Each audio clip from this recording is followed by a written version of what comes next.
And the research behind eating dinner together as a family is so powerful. Like, we all kind of know we should do it, but like, let's lock that in. Right. So first of all, the more teens eat dinner with their family, the less likely they are to use drugs and alcohol. So that's huge. And family dinners are a greater predictor of academic success, even than time spent in school or on homework. Plus, obviously, we're all connecting as a family. And so in this world, when a third of our teens are anxious, another tenth are depressed, if we want to protect our kids from being in that part of the statistic, they need to know they're loved. So when people hear about having family dinner together, they may automatically think, well, yeah, that's a good way for nutrition and to help their bodies. And sure, that's involved, but all the things that you just mentioned have really nothing to do with the food they're putting in their body. Exactly, yeah. So I mean, we are so busy, but even if you can sit together once a week, we're going to talk about how to really supercharge that, how to make every moment count. So obviously, this is big in my home. We have family dinner almost every night, and I love to cook, as you know, and that's really a big deal in our house, and we get to share and connect. But we're busy, you know, we're extremely busy people, like I'm sure many of our viewers are. How do we do this? Well, so, I mean, whenever you can just commit to making it happen, no matter how fast it is, let's talk about quality, not quantity. Okay, be realistic. Yeah, don't think, oh, if I can't do it every night, then I shouldn't even start. Don't put that in your brain. No, make every moment count. And so there are 3 ways today to supercharge your family dinners. First, we got to put away the screens. Because obviously, if our faces are in the screens, we're not connecting with the people at the table. But also, our amygdala needs a break. Oh, wait a second. Where's my amygdala? Your amygdala is in your brain. Okay. And it's what processes all our experiences and makes a quick decision, dangerous or safe. Motion attracts the amygdala, so think about your phone, notifications and videos and ads. And so our brains are constantly in a state of stress. So what better time to give your body and your brain a rest than at the dinner table and fully commit to the people you're with? Well, you just named one of our house rules, which is no screen time at the during dinner, right? So not even a quick check, things go. And we were just talking before we came on the air about the study that we both read that said even just having the cell phone in the same room as you lowers your IQ. You're not even looking at it, just it being there can lower your IQ. Yep, it's crazy like how we train our brains. And so the second tip for family dinner is to start them with a moment of rest and gratitude. So if you're a family of faith, obviously you can say grace, but any way to give gratitude is good. Research shows that being grateful increases your positive feelings about the entire day and immediately lowers your stress, but there's a catch. You have to do it right. And so like for me, I'm always rushing around the kitchen and like, let's pray.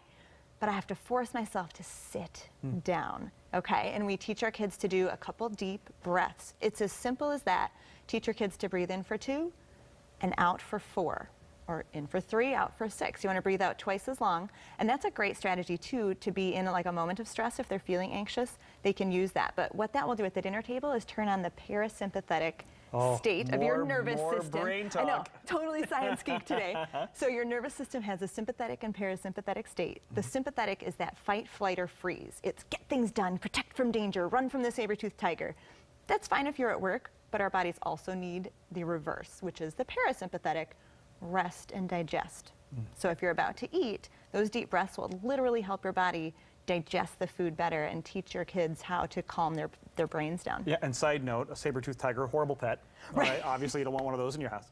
But, no, we don't. But I mean, that may sound a little odd for some people who haven't done this, but if you haven't tried it, don't knock it till you try it. Take that moment to just relax and don't turn your dinner table into a complaint session or, turn it into finding the positive, Yeah, these are simply 30-second habits. Like we actually do have time for this in our world. Sure you do. And then step 3 is going to be for the kids to talk more than the parents. I know. Statistically, apparently, when we sit down around the table, adults talk more than the kids.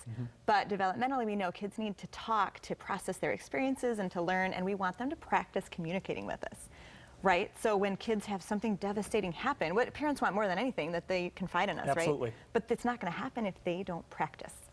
Just like any other skill, we got to give them chances to continually talk to us every day. And so 2 really, really quick strategies to make that happen. You can do a high-low. We call it a rose and a thorn in our house. And just everyone goes around best part of the day, worst part of the day. We just upgraded that to the 3 L's. When did you laugh? What did you learn? And how did you love others today? Oh, wow. That really starts to pull out some deeper stories. And I'm hoping my kids are thinking about that throughout the day and like becoming kinder people because of it. That's brilliant. I am going to steal that. Yeah, the 3 L's. I want you to steal it. Yes, everybody steal that one. Take that, yeah. The 3 L's. Laugh, learn, love. Well, that's brilliant.